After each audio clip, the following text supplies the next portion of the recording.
Սիրելի հայրենակիցներ, անդրադառնալու եմ Հայաստանում բեսպրիդելի, իրավական բեսպրիդելի երկու օրինակի։ Մեկ ազգային ժողովի պատգամավորի օրինակով, անդրմխելիություն, բանսուտ ազգային ժողովի պատգամավոր։ Դրանք ազգային ժողովի պատգամավորը, երբ որ ազգային ժողովի իշխանության պատգամավորը։ Եթե շեֆը ասում է, քննիչնովա, որ ազգային ժողովի պատգամավորի գլուխը ջարդի, կարմիր բերետնովա, որ չտա օրինակ մեր Մերկոնյան այսօր ներկա չի, աչքը լրիվ ուռած էր երեք Գյումրիում։ Նայեք, այս հեռախոսն է, սիրելի հայրենակիցներ, մտնում են մեր տուն,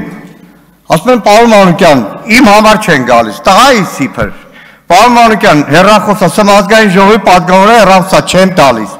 20 րոպե հետո գաղթագողի շեֆը զանգում է բան, Այվազյան ազգանունը, լավ հիշում եմ, մեկ էլ հարցակվում են վրաս, բալկոնում իրար ենք տալիս, գողանում են հեռախոսս, 10 օր պահածա քննչականում, դադախազին նամակ եմ գրում, ասում տիկինը դադախազ, ազգային ժողովի պատգամավորը հեռախոսա գողացել, քննչական կոմիտեի ծառայողը, ինչ անում դատախազը տաղան, գոնե դրան մտքով գոնե մտածեք, բողոքս, ուղարկում է հանցագործության մասին հաղորդումս, ուղարկում է քննչական կոմիտե, ոչ թե քննչականին վերահսկող, ասում են այնտեղ հանցանք չկա, երկրորդը 10 օր առաջ բոլորից զգուշացնում էի, բոլորիդ գաղտնալսում են,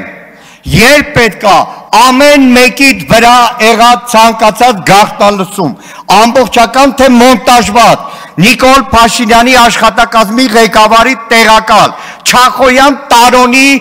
մեդիա նյուզ կայքում կտպի հաջորդ օրը քրեական գործ կհարուցեն 10 օր առաջ եմ ասել, գործընկերներ, 10 օրվա ընթացքում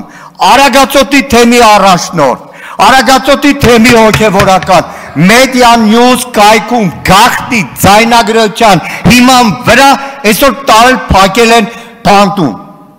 Նորից եմ զգուշացնում, ճիշտ ասում պարոն Վլադիմիր Վարդանյանը, պատգամավորի անդրմխելիություն, ազգական տվյալ է, Հովիկ Աղազարյանի հեռախոսը, որ քրքրում էին, չէի մտածում, որ պատգամավորը, Պարոն Մանուկյան, այսքանը։